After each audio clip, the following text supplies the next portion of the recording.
Welcome to The Explainer. Today, we're going to talk about something that can be a little nerve-wracking for a lot of us, training. We're going to break down exactly how you can go from feeling nervous to feeling like a pro, turning any presentation into a really powerful learning experience. So it is the idea of getting up in front of a group, leading a training session. Does that make your palms sweat a little? Hey, if it does, you are in good company. So many people feel that way. But here's the thing, and it's really good news. Confidence isn't something you're born with. It's a skill, and today, we're going to help you build it. It all kind of comes back to this idea called training of trainers, or TOT for short. And really, the concept is super simple, right? It's about learning how to teach first. Once you've got that down, you can pass on what you know to other people in a way that actually sticks. All right, so what does it actually take to be a great trainer? What's the secret sauce? Let's get into the core qualities that really separate the good from the truly fantastic educators. Okay, so it boils down to four main things, kind of like pillars holding everything up. First, you've got to know your stuff, right? Be knowledgeable. Use sources you can trust. Second, you absolutely have to be prepared. Show up early, check your tech, run through it one more time. Third, be professional. This is all about confidence and managing your time well. That's how you get people to trust you. And last, but honestly, this might be the most important one, you have to support your learners. Everyone learns differently, so you got to respect that and be there for them. And this quote, this one really hits the nail on the head. This is probably the biggest mental shift you have to make. It's not a performance. It's not about you showing off everything you know. It's about taking that knowledge and making it easy to grasp, making it useful for the actual human being sitting in front of you. Okay, so let's get into the nitty-gritty. We're going to talk about the before phase, all the prep work. And honestly, this is where the magic really happens. A great training session, it's made or broken long before you ever walk into that room. So check this out. There are 4 key steps to really nail this. First, you analyze. You have to understand your audience. What do they need? What's their background? Then you align. Make sure what you want to teach actually matches what they expect to learn. Third, you scope it out. You can't teach them everything, right? So you decide what's most important to fit the time you have. And finally, your plan. You map out the whole journey, before, during, and after. Following these steps means you're not just giving a canned speech, you're creating a tailor-made experience. And the whole point of all that? You end up with a clear training plan. Think of it like your roadmap, your GPS.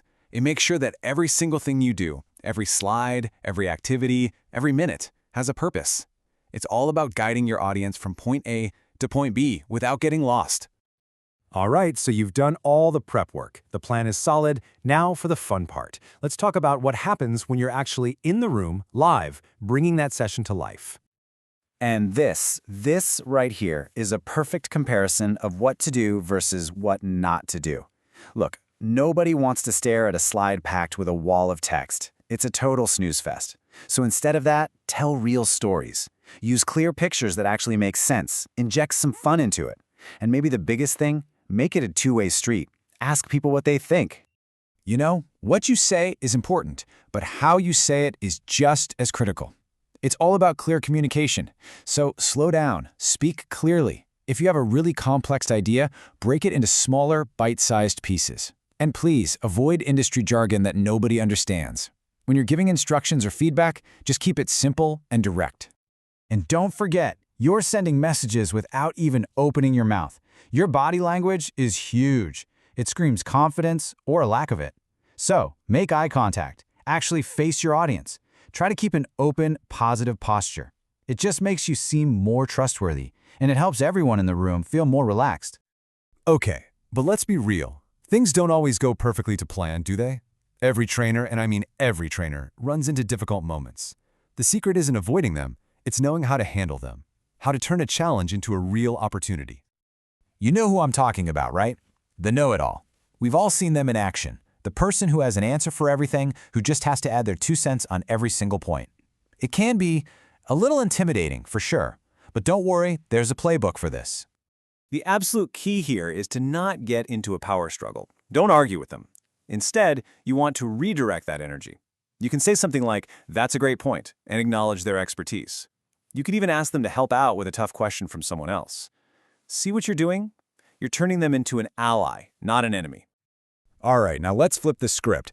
What about the complete opposite problem? You look out into the audience and, yep, someone's head is bobbing. The sleeper. They have totally checked out. What's the move here? Well, you've got a few options in your toolkit. You can try just walking over and standing near them, sometimes that's enough, or get the whole group involved in a quick activity, like a stretch break. It's also a good time for a little self-reflection. Maybe the contents is a bit dry. But you know what? Sometimes you just gotta let them sleep. They might be completely exhausted, and it's not personal. And now for maybe the most difficult one of all, the provocateur. This person isn't just curious. They're actively trying to poke holes in what you're saying, start an argument, or just generally derail the whole session. Okay, your number one strategy here is de-escalation. Stay cool, smile, and whatever you do, do not take the bait. Don't get into an argument, try to find one tiny relevant piece of what they're saying, address that super quickly, and then move right along. If they just won't let it go, tell them you'd be happy to chat more during the next break. Your job is to protect the learning environment for everyone else. Phew, okay, you made it. You delivered your content, you handled the tricky situations. Now what? You have to close on a high note. How do you wrap things up in a way that makes sure all that great information actually sticks? A strong ending is not just a nice to have, it is absolutely essential. So here's a 5-step plan for a great finish. First, summarize the big ideas. Then open it up for a final Q&A. After that, point them to other resources so they can keep learning. Number 4, recognize their participation, maybe with a certificate or just a few kind words. And finally, ask for feedback. It's how you get better for next time. And it sounds so simple, but please don't forget to just say thank you. Ending with some real encouragement and just appreciating that they spent their time with you, that makes a massive difference in how people walk away feeling about the whole experience. Look, if there is only one thing you remember from all of this, let it be this quote. Seriously. Nobody, and I mean nobody, expects you to be perfect. They're not there to see a perfect performance. They're just there to learn from you. Being real, being authentic, that is so much more valuable than being some kind of flawless robot. Wow, we have covered a ton of ground today, haven't we? From all the prep work to dealing with difficult people. So I want to leave you with a question. Out of everything we've talked about, what's the one skill you're going to practice for your next presentation? Just pick one thing that feels like it could make the biggest difference for you and start right there.